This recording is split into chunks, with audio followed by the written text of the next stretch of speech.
চাঁদেরি রাতে রে আইসো চাঁদেরি বাহার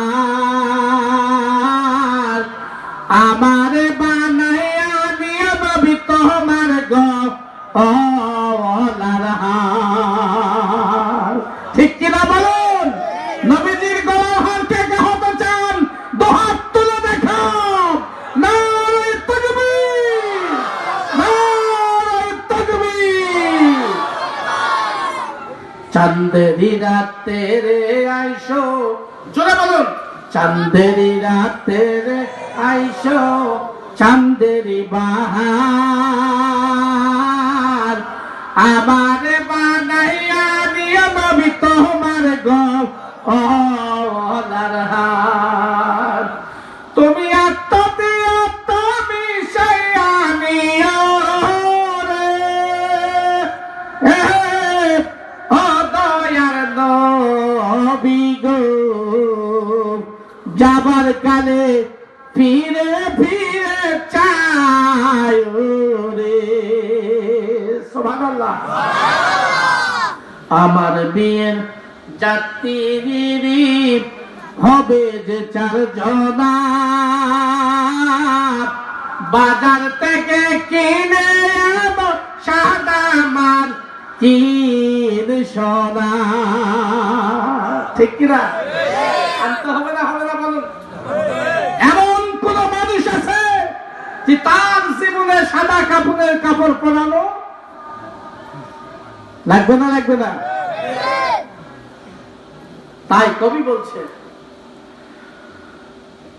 আমার বিয়ের যাত্রী হবে যে 4 জনা,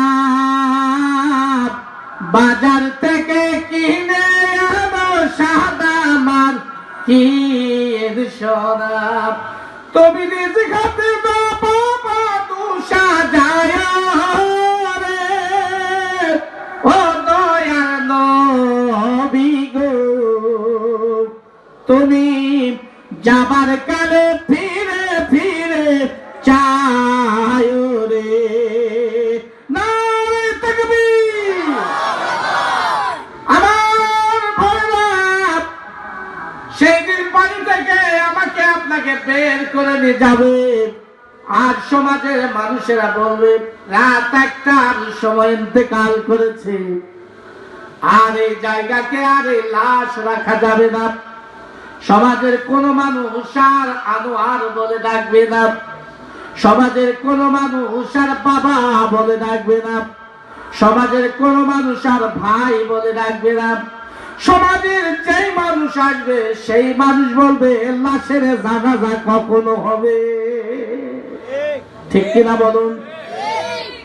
এই জন্য আল্লাহ পাক বলেন বান্দারে আমি তোমাকে হায়াত দান করেছি, এই হায়াতের অর্থ হলো বান্দা এই দুনিয়ার মধ্যে তুমি কি কি আমল করেছো সব আমল নামা তোমার নিজের কাছে রেকর্ড হবে।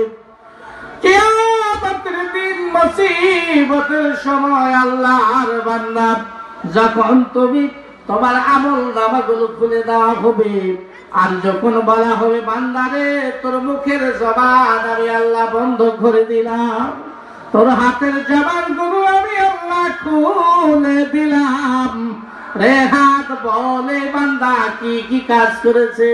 হাত সেদিন আল্লাহ দরবারে জবাব দিবে আল্লাহ এই বান্দা কঠিন শীতের মতো ফজরের আযান হচ্ছিল, নিজের শরীর থেকে গরমের লাভ গুলো তোষক গুলো কম্বল গুলো সরিয়ে দিয়ে তোমার নামাজের জন্য দৌড়াইছে মসজিদের দিকে।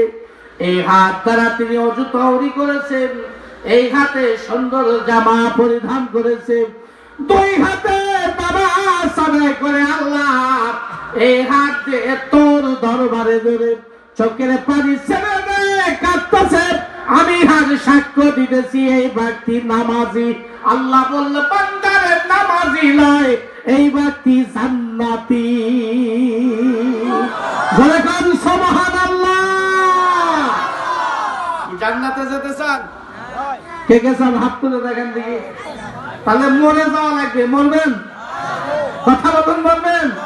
আল্লাহ দ্বীনের রাস্তায় যারা শহীদ হয়ে যাবে আল্লাহ বলছেন ওয়ালা তাকুনু লিমান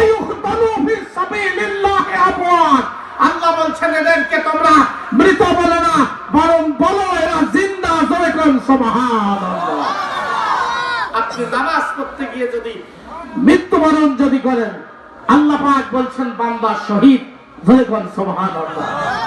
সেদিন কুড়িগ্রামে ওয়াজ করতে গেছি, আসতে দেখি এক কবরে লেখা আছে শহীদ শ্রী শঙ্কর চক্রবর্তী। হিন্দুর কবরে শহীদ লেখা। বাংলাদেশে আছে না না এরকম? হিসাব করলে বহুত ধরা যাবে। কথা কম যাবে না? যাবে। যারা আল্লাহর রাস্তায় শহীদ হয়ে যায়, দ্বীনের জন্য শহীদ হয়ে যায়, দেশের জন্য যারা শহীদ হয়ে যায়, এরা জান্নাতি। যেরকম সুবহানাল্লাহ। জিকির করতে করতে কেউ যদি মারা যায়, আল্লাহ রাসূল বলছে জান্নাতি। এ বক্তা তোলাকে তোল, কে হইল? আল্লাহুম্মা সাল্লি আলা